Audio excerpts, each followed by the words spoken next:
ओम शांति। 16/1/2025 के साकार अनमोल धारणा युक्त ईश्वरीय महावाक्य हैं।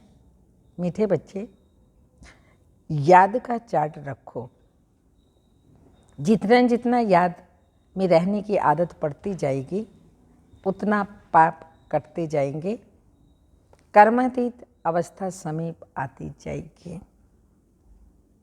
क्वेश्चन है, चार्ट ठीक है व नहीं, इसकी परख किन 4 बातों से की जाती है? 4 बातें बाबा ने बताई। पहली, आसामी। दूसरी, चलन। तीसरी, सर्विस। और चौथी है खुशी। आसामी, चलन, सर्विस और खुशी। बाप दादा इन 4 बातों को देखकर बताते हैं इनका चार्ट ठीक है या नहीं। जो बच्चे म्यूजियम या प्रदर्शनी की सर्विस पर रहते हैं, जिनकी चलन रॉयल है, अपार खुशी में रहते हैं, तो जरूर उनका चार्ट ठीक होगा। गीत के बोल हैं, मुखड़ा देख ले प्राणी जरा दर्पण में। ओम शांति।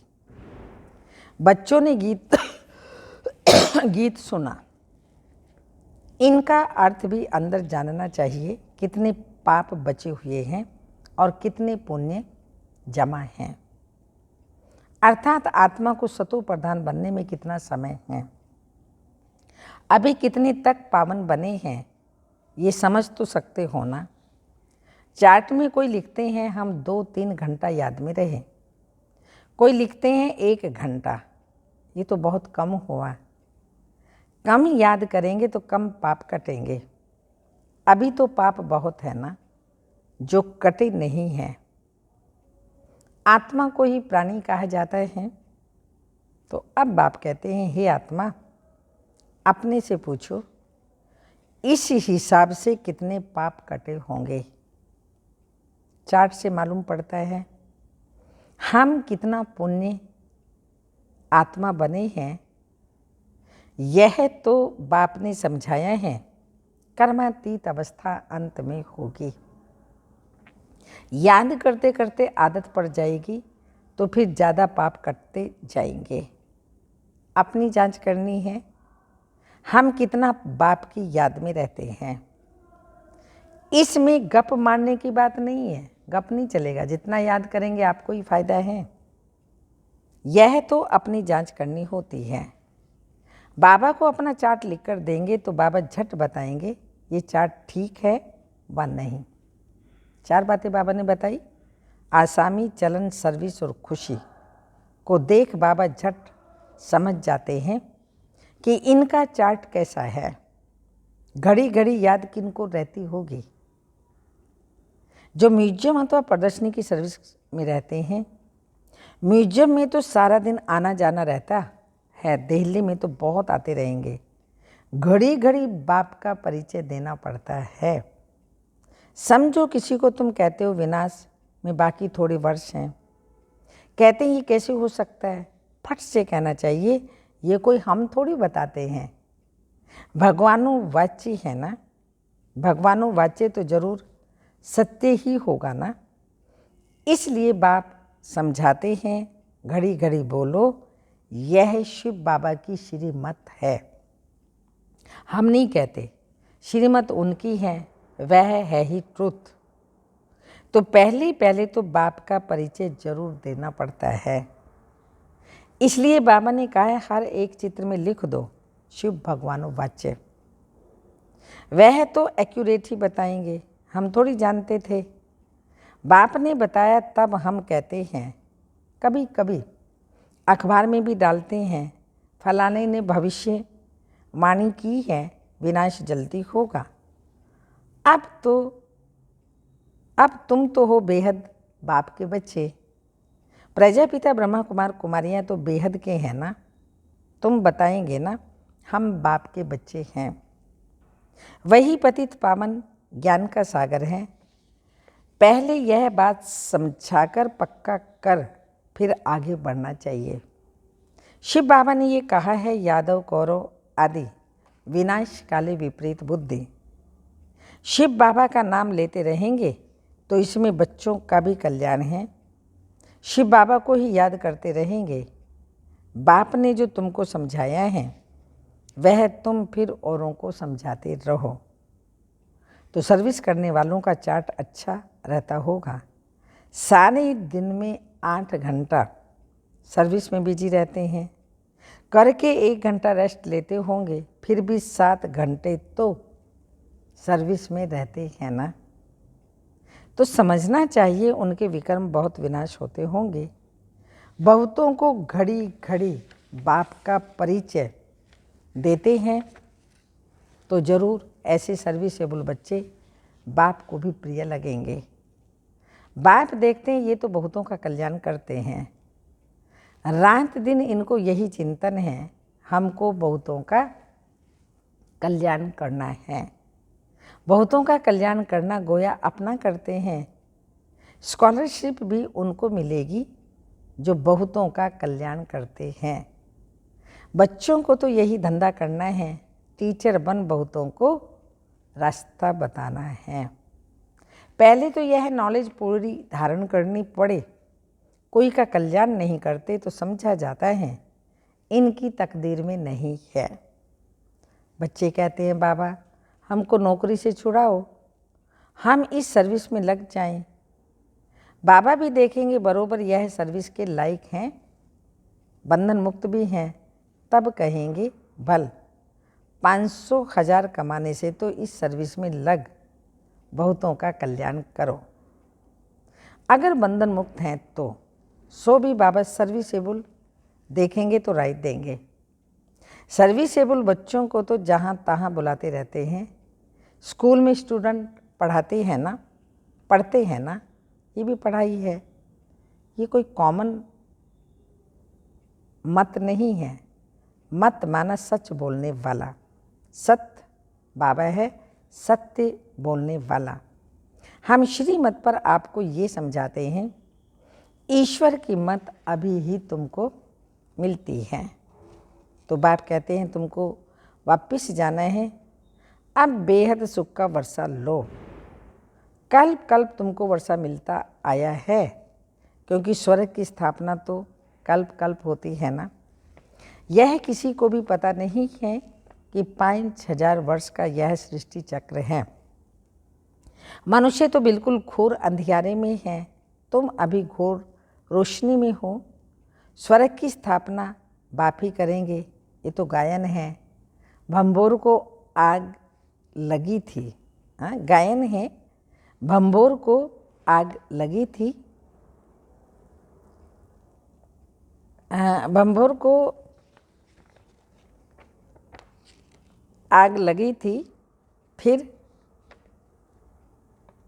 अज्ञान नींद में जो सोए रहे, जागे नहीं। तो तुम बच्चे जानते हो बेहद बाप ज्ञान का सागर है। ऊंचते ऊंच बाप का कर्तव्य ऊंच है। ऐसे नहीं ईश्वर तो समर्थ है, जो चाहे कर सकते हैं, नहीं। ये भी ड्रामा अनादि बना हुए हैं, सब कुछ ड्रामा अनुसार ही चलता है। लड़ाई आदि में कितने मरते हैं, ये भी ड्रामा में नोंद है।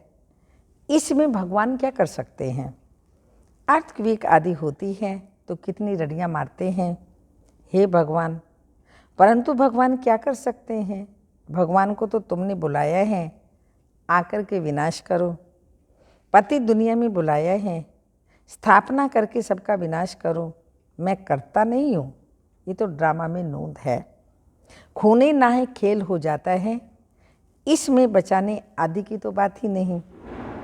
तुमने कहा है पावन दुनिया बनाओ, तो जरूर पतित आत्माएं जाएंगी ना। कोई तो बिल्कुल समझते नहीं, श्रीमत का अर्थ भी नहीं समझते। भगवान क्या है कुछ नहीं समझते। कोई बच्चा ठीक पढ़ता है तो माँ बाप कहते हैं, हाँ, कोई बच्चा ठीक पढ़ता नहीं तो माँ बाप कहते हैं तुम तो पत्थर बुद्धि हो। सतयुग में ऐसे नहीं कहेंगे, कलयुग में है ही पत्थर बुद्धि। पारस बुद्धि यहाँ कोई हो ना सके। आजकल तो देखो मनुष्य क्या क्या करते रहते हैं, एक हार्ट निकाल दूसरी डाल देते हैं। अच्छा इतनी मेहनत कर ये किया, परंतु इससे फायदा क्या।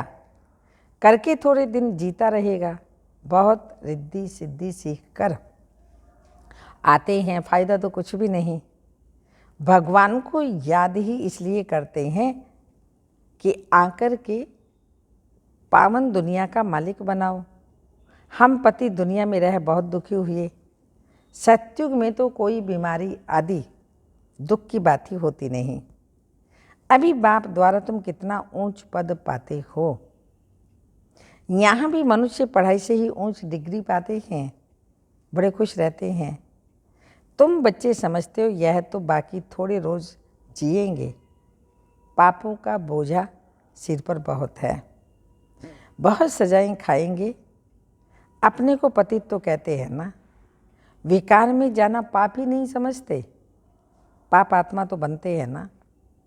कहते हैं गृहस्थ आश्रम तो अनादि चला आता है, समझाया जाता है। सतयुग त्रेता में पवित्र गृहस्थ आश्रम था, पाप आत्माएं नहीं थी। यहाँ पाप आत्माएं हैं इसलिए दुखी हैं। यहाँ तो अल्पकाल का सुख है। बीमार हुआ यह मरा, मौत तो मुख खोलकर खड़ा है। अचानक हार्ट फेल हो जाती है। यहाँ है ही काग विष्टा समान सुख। वहाँ तो तुमको अथाह सुख है, तुम सारे विश्व के मालिक बनते हो। किसी भी प्रकार का दुख नहीं होगा, न गर्मी न ठंडी होगी, सदैव बाहरी मौसम होगा। तत्व भी ऑर्डर में रहते हैं। प्रकृति जीत प्रकृति पति होते हैं, तत्व भी ऑर्डर में रहते हैं। स्वर्ग तो स्वर्ग ही है, रात दिन का फर्क है। तुम स्वर्ग की स्थापना करने के लिए बाप को बुलाते हो। आकर पावन दुनिया स्थापन करो, हमको पावन बनाओ। तो हर एक चित्र पर शिव भगवानों वाच्य लिखा हुआ हो, हर एक चित्र के ऊपर शिव भगवानों वाच्य लिखा हुआ हो। इससे घड़ी घड़ी शिव बाबा याद आएगा, ज्ञान भी देते रहेंगे। म्यूजियम अथवा प्रदर्शनी की सर्विस में ज्ञान और योग दोनों इकट्ठे चलते हैं। याद में रहने से नशा चढ़ेगा। तुम पावन बन सारे विश्व को पावन बनाते हो। जब तुम पावन बनते हो तो जरूर सृष्टि भी पावन चाहिए। पिछाड़ी में क़यामत का समय होने के कारण सबका हिसाब किताब चुकता हो जाता है। तुम्हारे लिए हमको नई सृष्टि का उद्घाटन करना पड़ता है, फिर नॉलेज खोलते रहते हैं, फिर ब्रांचेज खोलते जाते हैं। पवित्र बनाने के लिए नई दुनिया सतयुग का फाउंडेशन तो बाप बिगर कोई डाल ना सके। तो ऐसे बाप को याद भी करना चाहिए। तो म्यूजियम आदि का उद्घाटन बड़े आदमियों से कराते हो तो आवाज़ होगा, मनुष्य समझेंगे यहाँ यह भी आते हैं। कोई कहते हैं तुम लिख कर के दो, हम बोलेंगे वह भी रॉन्ग हो गया। अच्छी रीति समझकर बोलें, ओरली तो बहुत अच्छा है। कोई तो लिखत पढ़कर सुनाते हैं जिससे एक्यूरेट हो। तुम बच्चों को तो ओरली समझाना है। तुम्हारी आत्मा में सारी नॉलेज है ना, फिर तुम औरों को देते हो। प्रजा वृद्धि को पाती रहती है, आमदन शुमारी भी बढ़ती जाती है, सब चीज़ बढ़ती रहती है। झाड़ सारा जड़ीभूत हो गया है। जो अपने धर्म वाले होंगे वह निकल आएंगे। नंबर बार तो है ना, सब एक रस नहीं पढ़ सकते। कोई 100 से 1 मार्क भी उठाने वाले हैं। थोड़ा भी सुन लिया, 1 मार्क मिल गई तो स्वर्ग में आ जाएंगे। यह है बेहद की पढ़ाई, जो बेहद का बाप ही पढ़ाते हैं। जो इस धर्म के होंगे वो निकल आएंगे। पहले तो सबको मुक्ति धाम अपने घर जाना है, फिर नंबरवार आते रहेंगे। कोई तो त्रेता के अंत तक भी आएंगे, भल ब्राह्मण बनते हैं, लेकिन सभी ब्राह्मण कोई सतयुग में नहीं आते। त्रेता अंत तक आएंगे। ये समझने की बातें हैं। बाबा जानते हैं राजधानी स्थापन हो रही है। सब एक रस हो ही नहीं सकते। राजाई में तो सब वैरायटी चाहिए। प्रजा को बाहर वाला कहा जाता है। बाबा ने समझाया था वहाँ वजीर आदि की दरकार नहीं रहती। उन्हों को श्रीमत मिली जिससे यह बने, फिर यह थोड़ी कोई सिराई लेंगे। वजीर आदि कुछ नहीं होते। फिर जब पतित होते हैं तो एक वजीर एक राजा रानी होते हैं। अभी तो कितने वजीर हैं। यहाँ तो पंचायती राज्य है ना। एक की मत ना मिले दूसरे से। एक से दोस्ती रखो, समझाओ, काम कर देंगे। दूसरा फिर आया उनको खलास, ख्याल में ना आया तो और ही काम को बिगाड़ देंगे। एक की बुद्धि ना मिले दूसरे से। यहाँ तो तुम्हारी सब कामनाएं पूरी होती हैं। तुमने कितना दुख उठाया है, इसका नाम है ही दुख धाम। भक्ति मार्ग में कितने धक्के खाए हैं, ये भी ड्रामा है। जब दुखी हो जाते हैं तब बाबा आकर सुख का रास्ता वर्षा देते हैं। बाप ने तुम्हारी बुद्धि कितनी खोल दी। मनुष्य तो कह देते हैं साहूकारों के लिए स्वर्ग है, गरीब नरक में हैं। तुम कर्मातीत अवस्था को पाएंगे। तुम यथार्थ रीति जानते हो स्वर्ग किसको कहा जाता है। सतयुग में थोड़ी कोई रहम दिल कह बुलाएंगे, यहाँ बुलाते हैं रहम करो, लिबरेट करो। बाप ही सबको शांति धाम सुख धाम में ले जाते हैं। अज्ञान काल में तुम भी कुछ नहीं जानते थे। जो नंबर 1 तमो प्रधान है वही फिर नंबर 1 सतो प्रधान बनते हैं। यह अपनी बड़ाई नहीं करते, बड़ाई तो एक की ही है, शिव बाबा की। लक्ष्मी नारायण को भी ऐसा बनाने वाला तो वह है ना, शिव बाबा। ऊंचते ऊंच है भगवान, वह बनाते भी ऊंच ही हैं। जितना ऊंच है शिव बाबा, बनाते भी इतना ऊंच ही है। बाबा जानते हैं सब तो ऊंच नहीं बनेंगे, फिर भी पुरुषार्थ करना पड़े। यहाँ तुम आते हो नर से नारायण बनने। कहते हैं बाबा हम तो स्वर्ग की बादशाही लेंगे। हम सत्यनारायण की सच्ची कथा सुनने आए हैं। बाबा कहते हैं अच्छा तेरे मुख में गुलाब, मेहनत करो। सब तो लक्ष्मी नारायण नहीं बनेंगे। ये राजधानी स्थापन हो रही है। राजाई घराने में प्रजा घराने में चाहिए तो बहुत ना। आश्चर्यवत सुनंती कथंती फारकती देवंती आदि आदि फिर वापस भी आ जाते हैं। जो बच्चे अपनी कुछ ना कुछ उन्नति करते हैं तो चढ़ पड़ते हैं। सरेंडर होते ही गरीब, देह सहित और कोई भी याद ना रहे, बड़ी मंजिल है। अगर संबंध जुटा हुआ होगा तो वह याद जरूर पड़ेगा। बाप को क्या याद पड़ेगा। सारा दिन बेहद में ही बुद्धि रहती है, कितनी मेहनत करनी पड़ती है। बाप कहते हैं मेरे बच्चों में भी उत्तम मध्यम कनिष्ठ हैं। दूसरे कोई आते हैं तो भी समझते हैं ये पति दुनिया के हैं, फिर भी यज्ञ की सर्विस करते हैं तो रिगार्ड देना पड़ता है। बाप युक्ति बाज तो है ना, नहीं तो यह tower of silence holiest of Holi tower है।